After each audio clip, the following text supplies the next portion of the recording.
Greetings, ladies and gentlemen. Today is December 6th, 2020, which marks an important milestone in jazz history, for today is the centenary, the 100th anniversary of the birth of a true jazz icon, Mr. David Warren Brubeck.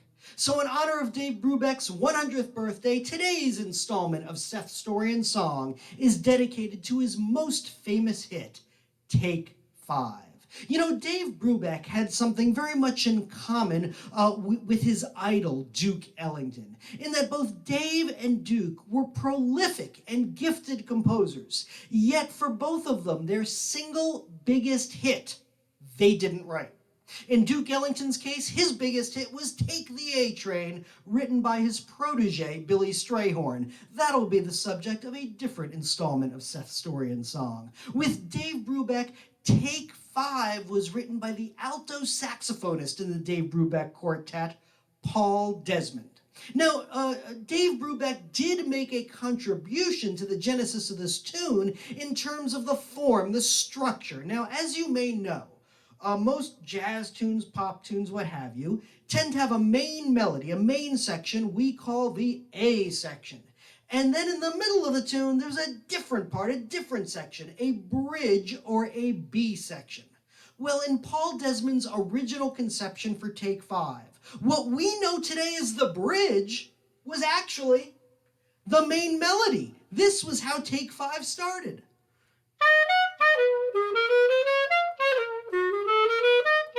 Etc., etc. And what we think of as the main melody was actually the bridge, the middle part.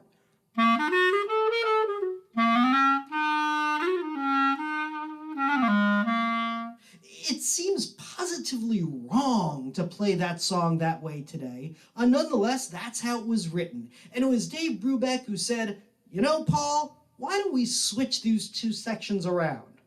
Well, it did the trick, because as you know, Take 5 was recorded on the legendary 1959 Dave Brubeck Quartet album, Time Out, and became one of those all-too-rare occurrences, a jazz instrumental that actually hit the pop charts in the latter halves of the 20th century, a hit of absolutely epic proportions. Now, of course, the most salient characteristic about Take 5 is its time signature. It is not written in a common Western time signature like 4/4 or 3/4. No, it's written in 5/4 time.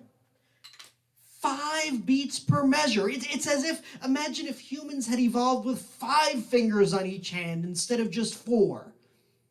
That was a Simpsons joke.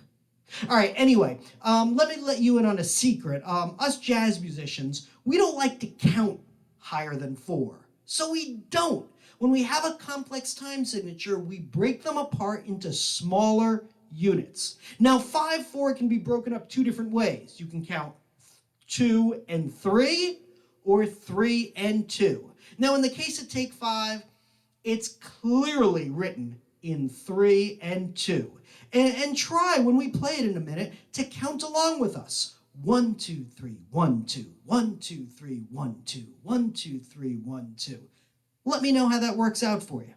Okay, one final little tidbit about Take 5. When Paul Desmond passed away in 1977, he bequeathed the rights, the royalties in perpetuity to Take 5 to the American Red Cross.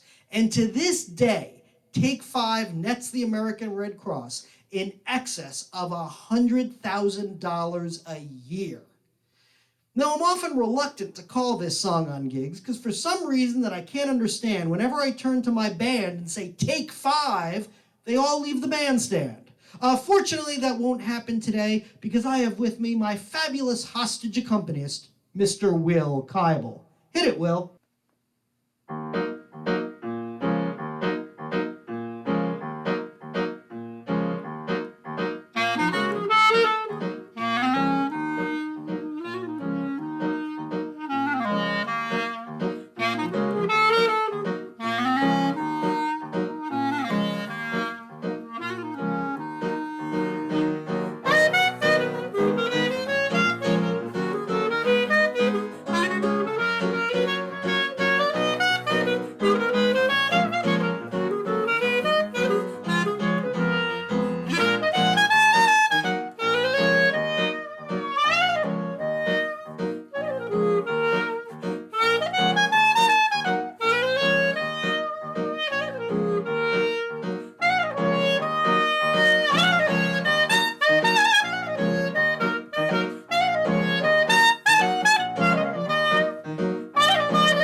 See you soon.